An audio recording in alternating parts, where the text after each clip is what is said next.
Semana que acaba, semana que começa. Neste primeiro vídeo deste ano, começo por desejar a todos um excelente ano de 2024. Nesta primeira semana de 2024, as atenções estiveram voltadas especialmente para os dados do mercado de trabalho nos Estados Unidos e para a inflação na Europa.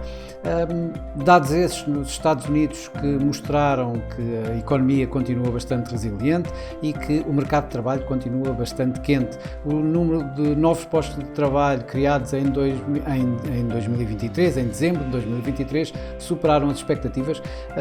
que estavam em cerca de 200 mil, em 199 mil, para acabarem por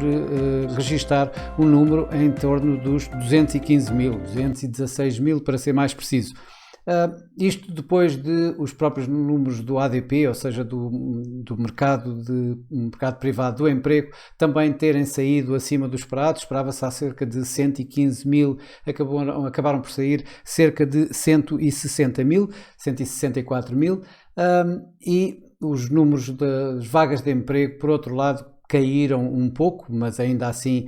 muito pouco para o que poderia eventualmente ter um impacto maior no mercado de trabalho. Ainda de uma forma mais ou menos mista estiveram os dados do ISM, em que a atividade manufatureira registou uma pequena melhoria, mas a atividade de serviços surpreendeu, caindo abaixo daquilo que era esperado pelos mercados. Na Europa, os dados da inflação que saíram relativamente em linha com o esperado. A inflação subiu de 2,4% para 2,9%, o mercado estimava mesmo uma subida para os 3%, e a inflação subjacente caiu dos 3,6% para os 3,4%. Mas o ano começou com umas correções ao que tinha vindo a suceder em 2023. As yields obrigacionistas começaram a semana em alta, corrigindo, digamos, ou recuperando das quedas que vinham a mostrar nos últimos dias, nas últimas semanas de 2023, e os mercados acionistas começaram o ano também a corrigir dos fortes ganhos que mostraram em 2023. Aliás, os mercados acionistas em 2023 tiveram um excelente ano. Podemos ver por aqui, por exemplo, o Nasdaq liderou os ganhos do ano passado, com uma valorização de mais de 43%. O Nikkei ganhou cerca de 28% no ano passado, e o DAX cerca de 20%, com exceção da China, em que os mercados tiveram uma performance negativa. Todos os outros mercados, os principais mercados, registaram ganhos consideráveis. Aliás, Portugal também teve um ganho razoável, com 11,7% de valorização durante o ano de 2023. Esta semana, ou seja, o princípio deste ano, tal como comecei por dizer ao princípio, mostrou aqui assim alguma correção desses movimentos. O Nikkei foi dos que menos perdeu e mesmo assim recuou 0,26% esta semana. O Eurostock 50 representa um pouco a média na Europa e caiu cerca de 1,3%, tal como o SP500 nos Estados Unidos também representa a média nos Estados Unidos e que caiu à volta de 1,5%, sendo que o Nasdaq caiu mais de 3% nesta primeira semana do ano, recuando então das tais fortes valorizações. Em contraciclo teve o PSI 20, que esta semana ganhou cerca de 2%, um pouco mais, acima de 2%, suportado ou impulsionado pelos fortes ganhos da Mota-Engil, quase de 13%, e por outro lado a EDP Renováveis foi a empresa que mais caiu no nosso índice, caindo cerca de 4,5%. Os mercados cambiais também começaram o ano com algumas correções, mas vamos começar antes pelo que aconteceu em 2023. O índice do dólar, ou seja, o dólar, registou algumas perdas, caiu cerca de 2% durante o ano de 2023, num intervalo relativamente curto deste índice, entre os 99 e os 107 aproximadamente. deixando, digamos, a grande notícia é que deixou de valorizar, o que já não vinha a acontecer desde os últimos 2 anos. Nas chamadas economias desenvolvidas, de referir as moedas como o franco suíço e o iene por situações contrárias, ou seja, o franco suíço valorizou cerca de 9% durante o ano 2023 face ao dólar, enquanto o iene perdeu cerca de 7,5% face ao dólar em 2023. Já se formos nos referirmos às moedas emergentes, dos mercados emergentes,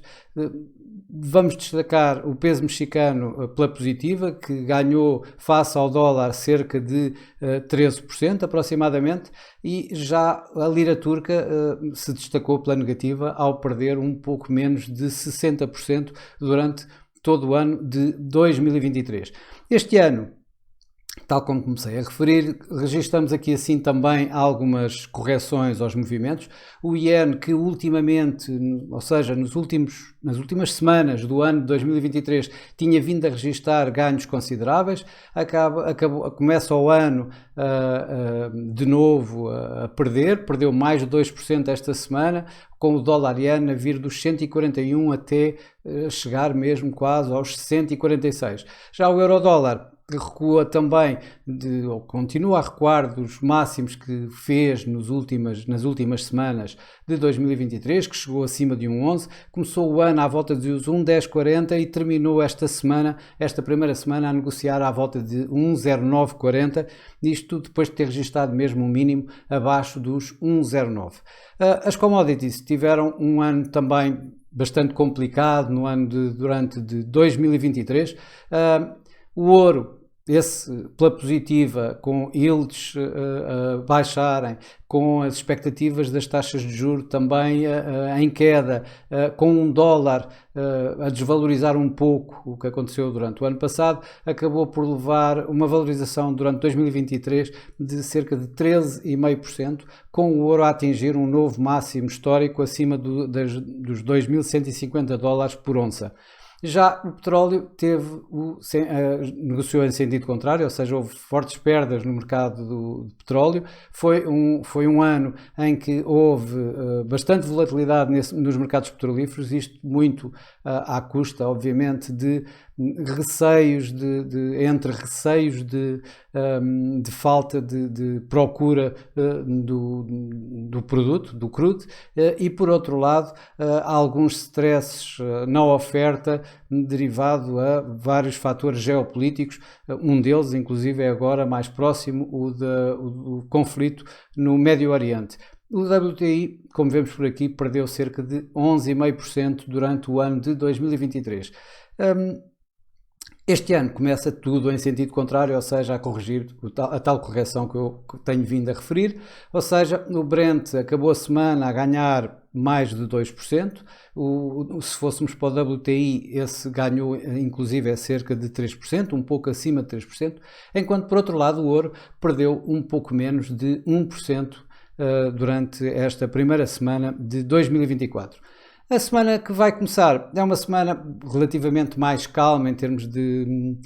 dados económicos e de eventos económicos, não há muita coisa, vai ser, digamos, uma semana relativamente calma nos mercados financeiros, onde se destaca principalmente os dados da inflação, nos Estados Unidos principalmente, como sempre, e que aqui poderão, digamos, dar alguma acrescentar algo às expectativas sobre cortes de taxa de juros. Relembro que depois da última reunião da Reserva Federal, os mercados começaram a descontar ativamente e muito agressivamente muitos cortes de taxa de juros. Esses cortes de taxa de juros, essas expectativas acabaram por recuar um pouco logo neste início de ano, daí estas correções que tivemos a assistir durante esta primeira semana. No entanto, estes dados da inflação nesta semana que vai entrar poderão, de alguma forma, das duas uma, ou aumentar, digamos, impulsionar mais este recuo das expectativas de taxa de juros, ou, por outro lado, caso a inflação caia mais do que o esperado nos mercados, poderá inclusive voltar a aumentar as tais expectativas de taxa de juros, em que os mercados chegaram a colocar a hipótese de, em março ou mesmo antes de março, cortes de taxa de juros, tanto por parte da Reserva Federal como por parte do Banco Central Europeu. Como digo, há variedíssimos dados da inflação também, não só nos Estados Unidos, mas ainda, por exemplo, de Tóquio. Importante para também vermos até que ponto é que poderá haver aqui assim uma alteração na política económica, na política monetária do Banco do Japão para breve, que os mercados também contam, mas ainda teremos também dados da inflação na China, na Suíça e na Austrália, em que todos nós vamos estar bastante atentos, até porque, tal como eu digo, vão ter todas estes dados da inflação, poderão aqui assim dar algum caminho, tanto às diversas divisas, como principalmente aos mercados das yields obrigacionistas, que poderão, de alguma forma, criar, digamos, um ambiente pró-risco, ou, por outro lado, um ambiente de aversão ao risco, continuando a levar os mercados acionistas, por exemplo, e os mercados também cambiais, para um movimento de mais aversão ao risco e, portanto, a continuarem a recuar, tal como iniciaram neste início de ano. Bom, mas para já vou reiterar os meus votos de um bom ano de 2024 para todos, uma boa semana, e daqui a uma semana cá estarei novamente para mais uma semana que acaba, semana que começa. Até lá!